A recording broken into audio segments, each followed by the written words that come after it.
હાલો, સ્વાગત છે તમારું મારી યુટ્યુબ ચેનલની અંદર. થઈ જાય એક નવો વ્લોગ પાછો. અમે આવી ગયા છીએ ડાકોરના ઠાકોર હો ભાઈ. જય દ્વારકાધીશ. સામે રઘુભાઈ પણ ફોરેનર જેવા લાગે. હું કયું જગ્યા મહારાજ? બરાબર બરાબર.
નમો ભગવતે વાસુદેવાય નમો.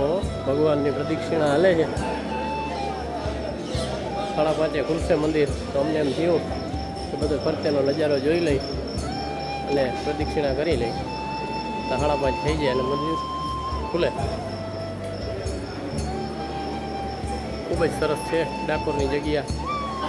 આવો તો દેવ દર્શન કરજો. આપણો તો એટલું છે દેવ દર્શન કરાવવાનું. જય દ્વારકાધીશ. આપણે દ્વારકાધીશનું મહત્ત્વ, અહીંયા ડાકોરનું મહત્ત્વ. ખૂબ જ સરસ જગ્યા છે. જય દ્વારકાધીશ. સરસ જગ્યા છે ભાઈ. આપણી તો કીધુંની ઈચ્છા હતી દ્વારકાધીશની પૂનમ ભરીએ છીએ. એમ થઈ ગયું કે ના, એકવાર ડાકોરનો પણ હુકમ કરજે અને આજ હુકમ કર્યો. જય ડાકોરના ઠાકોર. સૌનું સારું કરજે, તમામ જીવનું સારું કરજે પ્રભુ. બસ આપણી રીલ ગમે એટલે લાઈક કરજો, શેર કરજો અને આપણી ચેનલને સબસ્ક્રાઈબ કરજો. આપણો હેતુ જ છે તમને દેવ દર્શન કરાવવાનો. જય દ્વારકાધીશ. ભગવાન ડાકોરની આરતી ચાલુ છે. 5:30 વાગ્યા અને સીધી આરતી ચાલુ થઈ અને દ્વાર ખુલ્યા છે. ટ્રાફિક જબરજસ્ત છે, પણ આ મને એમ થઈ ગયું કે ના, તમને હાલો આરતીના દર્શન કરાવું LED સ્ક્રીન ઉપરથી. જય ડાકોરના ઠાકોર. સુવર્ણ તુલા સ્તંભ. ભગવાન અહીંયા તુલસીના પાંદે તોરાણા હતા. કોઈને કાંઈ આપવું હોય તો અહીંયા સ્વીકારવામાં આવે છે. ભાઈ કંઈ અમારા ગુપ્ત દર્શન હો ભાઈ.